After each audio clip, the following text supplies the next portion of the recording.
Yun, hi guys. So magandang hapon. At nandito naman tayo sa ating brooder, no? So maraming salamat pala sa mga nanonood sa ating videos, no? So maraming salamat din sa mga subscribe at sa mga hindi pa na-subscribe. Please subscribe guys. At malaking tulong na po yan sa ating maliit na channel. So nandito po tayo ngayon sa ating brooder, no? Kung mapansin nyo guys, walang laman pero malinis, no? Uy. So dito guys, dito natin ilalagay yung bagong hatch ngayon na quail, no? O pugo. So may bagong hatch kasi tayo guys, ilalabas natin ngayon mismo. Anong oras na ba? So 5:43, no, ng October 8. So dito guys sa kabila, meron din ditong pugo yan. So hindi pa yan natin na lagyan ng pagkain. Mga ipot na din. So linisin natin yan. Pero unahin muna natin yung mga na-hatch. So meron na-hatch ngayon guys dun sa ating incubator. So kukunin natin yung mga natuyo na para sila ay maka-relax. At yung gamit nating ilaw guys is hindi ito mainit. So bukas papalitan natin to. Kasi meron tong manok, yung sisiyo natin ng mga manok. So since malaki naman yun, kompleto na din yung pakpak, may mga balahibo na din. At yun, inilipat natin dun sa isang brooder natin na na walang ilaw pero may risal. So importante guys sa pag-brooding, meron kang ganitong setup, no, na brooder. So yung sizes nito is yung pa-rectangle lang. So nasa 8 feet ata to.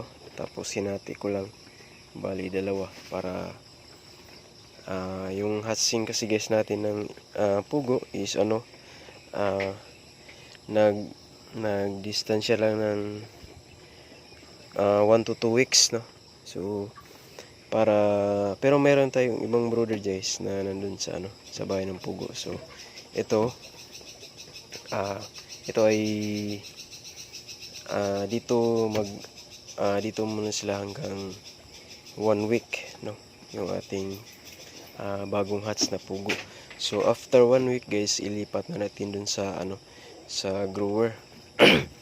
So after ng grower na nasa 2 to 3 or 4 weeks, no, so nasa 1 month, hanggang sila dun sa isang brooder. So after nun sa brooder na grower nila, ay ilipat naman natin dun sa yung time guys na pipiliin natin yung mga babae at saka lalaki, no.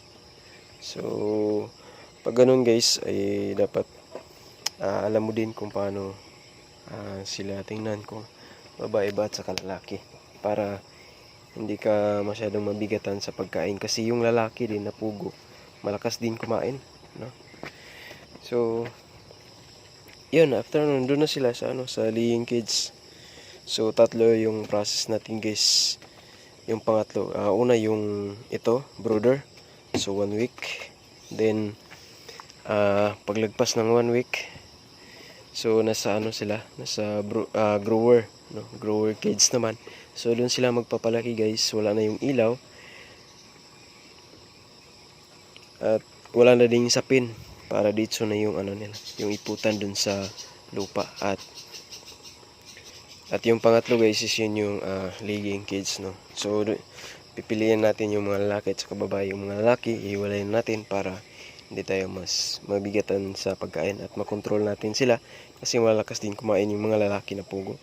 So yun guys, punta na tayo sa ating sa ating incubator. So tingnan na natin yung bagong hatch at ilagay na natin dito sa ating brooder. Yun, punta tayo. So yun guys, nandito tayo ngayon sa ating incubator, no. So yan, umilaw na. Kung mapansin nyo guys, yan, tingnan nyo, mga tuyo na yan guys sa loob. So nagsimula sila kaninang madaling araw ma-hatch, no. So hinayin ko lang ng mga ilang oras para mas matuyo sila at malagay na natin sa brooder, no. So yan, nakita ko guys na ano, na tuyo na yung iba. Kukunin na natin yun kasi pag hindi mo yun kinukuha guys, at mga ilang oras pa, so possible sila ay mamamatay, excuse me. So kunin na natin, buksan natin yung ating incubator. So yun guys, buksan na natin yung ating incubator. Yun, dami. So yung itlog na to guys is nasa 200 plus. Sana mapisa lahat. Yun, may nasa baba. Kunin natin to, nasa baba. Di. So meron pala tayo dito tapon. Meron pala tayo dito hinanda guys na lagayan nila. Yan. Tapos ito yung mga nahats. Yan. So hinati ko kasi ito guys ng dalawang tray. Meron pa dun sa isa. Yan, medyo madilim. Pero kaya yan, lagyan natin ilaw. Yun. So ito na yung mga nahats guys na nasa ito yung pang 10 batch ng ating pag-i-incubate. Yan. So kunin natin yung mga natuyo. Yan. Kasi guys, pag hindi mo ito kinuha at pinalagpas mo hanggang bukas, nako, patay na ito lahat guys. Pag ganun yung mo gagawin, no? So tingnan, i-check mo talaga o i-monitor kung tuyo na yung mga in-incubate nyo, no? So huwag nyo hayaan na patagalin doon sa loob ng incubator kasi mamatay sila sa sobrang init. Sa kabila pala guys, ito yung ating umilaw na din, yung ating seater, at saka sa kabila ito yung ating hatcher. So yung incubator natin guys, tayo lang yung gumagawa, tayo yung mga symbol, pang forma nito para maging box, no? Pero mayroong isang nag-guide sa atin. Yan si by Richard Artiaga, no? Marami din siyang mga manok,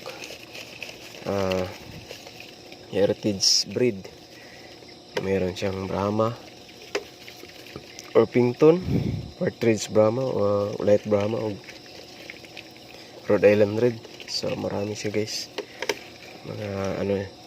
mga heritage, mga friendly chicken, no?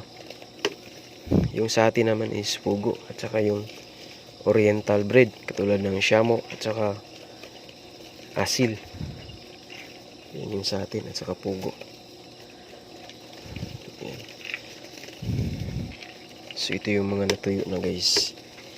So kasi guys, na try ko na talaga nung una, yung kumpiyansa ko ba, hindi ko muna kinuha sa incubator yung mga na-hatch. So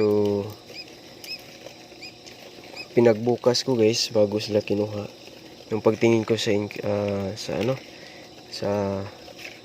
loob ng ating incubator, yan, maraming namatay at nagiging tayo doon, nangihinayang kasi yun nga, ganun talaga pag hindi mo kinuha yung mga itlog, yung mga na pipisa ng mga pugo. So mamatay talaga sila guys pag pinatagal mo sa incubator. Yan.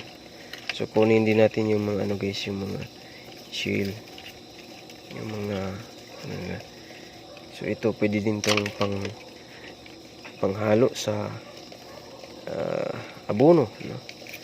Organic fertilizer ng ating mga tanom. Ito, durugin mo lang, ihalo mo sa lupa, or durugin mo din tapos ihalo mo sa pagkain ng mga manok. So dagdag din to ng calcium, no? Lalo sa mga inahin na maninipis yung ng shell. So ito yung, kasi dati guys meron akong layer na chicken yung umiitlog lang dun sa battery cage, at meron, hindi talaga may iwasan na meron silang itlog na manipis yung shell. Tapos yun yung ginawa ko, kumuha ko ng kahit ganito, itlog ng pugo o basta shell ng ng manok or pugo, pwede yun. So pinapakain ko lang ng sinama ko sa sa page nila yung yung crack, yung mga ganito shell. So yun naman nagiging okay. So effective din yun, at wala akong ginamit na na tablitas o tablet o inject. So ito guys, ito na yung mga tuyo, merong dalawa dito. So ito kulang pa to, siguro mga madaling araw kasi basa pa. So ito na yung mga tuyo na guys. Yan yung ating pugo. Hindi ko alam kung ilang piraso po ito, at meron pa dito sa kabila.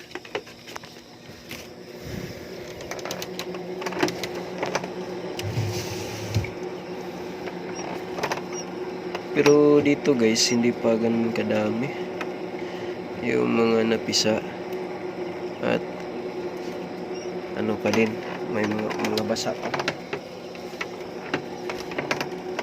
So kukunin na lang natin yung iwa guys, yung mga tuyo na, para yung mga tuyo na or yung mga aggressive, yung mga mahina, so iiwan na natin dito. Yan, para sila ay matuyo. Yan, okay na yun. Merong dalawa dito. Tapos yung dalawa ay isa dito guys. Yung dalawa, yan, iiwan na natin kasi medyo basa pa.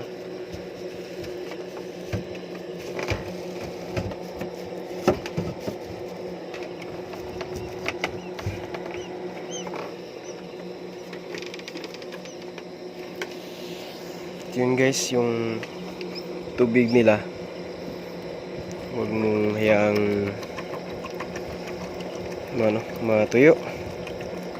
I-check mo lang talaga ito lagi, dapat may tubig to. So ito yung nagsisilbing humidity ng ating incubator. So hindi ko na pinupuno ito kasi naman yun, konti na lang hatch. Sana madagdagan pa yung hatch natin, So ganun lang guys yung ginagawa natin pag may ma-hatch tayo na pugo. So kinukuha lang natin yung mga tuyo na, para hindi sila mamatay dun sa loob pag pinatagalan natin. So wag mo patagalin yung sisiw o manok na pag-incubate mo pag sila ay natuyo na, para hindi sila mamatay. So yun lang guys, maraming salamat po sa panonood. God bless, Nakapay Farming. Ito guys. Tadam!